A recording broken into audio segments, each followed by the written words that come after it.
ভারতের বাবরি মসজিদের স্থানে রাম মন্দির উদ্বোধন হলো এ নিয়ে দৃশ্যমান কোনো প্রতিবাদ দেখা গেল না। শুনতে অবাক লাগলেও রাম মন্দিরের প্রসাদ হিসাবে চাল গিয়েছে বাংলাদেশ থেকেও। দেখুন, খুবই দুর্ভাগ্যজনক একটি বিষয় যে ঐতিহাসিক বাবরি মসজিদকে শহীদ করা হলো, ভেঙে ফেলা হলো, সেখানে রাম মন্দির উদ্বোধন করা হলো।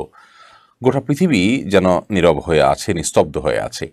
আয়া সোফিয়ার যে ব্যাপারটা সেটা অনেক আগে থেকে মীমাংসিত এবং সেটা ঐতিহাসিক একটা বাস্তবতা রয়েছে, অত্যন্ত স্পষ্ট এবং প্রমাণিত।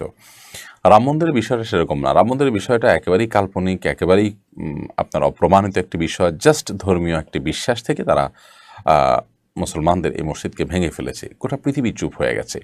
কিয়ামত নিকটবর্তী হওয়ার আলামতগুলোর অন্যতম একটি হলো পৃথিবীতে অনাচার, জুলুম এবং স্বেচ্ছাচারিতা এমনভাবে প্রতিষ্ঠিত হয়ে যাবে যে সেটাই মহাসত্য হয়ে যাবে, সবাই মেনে নেবে, গাওয়া সওয়া হয়ে যাবে।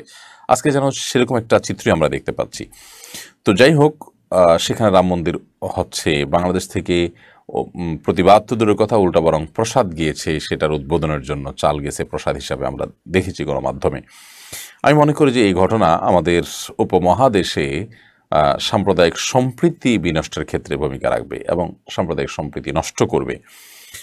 এ ধরনের দৃষ্টান্ত কোনোভাবেই গ্রহণযোগ্য নয় এবং এ ধরনের দৃষ্টান্ত যেন পরবর্তীতে আর স্থাপন না হয়। এমনকি যেটি হয়েছে সেটি এখনও সুযোগ আছে সংশোধন করার, এখনও সুযোগ আছে সেটির ব্যাপারে মানুষের বোধোদয় হওয়ার। অন্তত বিবেকবান মানুষরা তাদের জায়গা থেকে প্রতিবাদ, এই ঘৃণ্য কাজের প্রতিবাদ তাদের জানাতে থাকা উচিত, অন্যায় কাজের প্রতিবাদ জানাতে থাকা উচিত। আল্লাহ তাআলা আমাদেরকে হেফাজত করুক।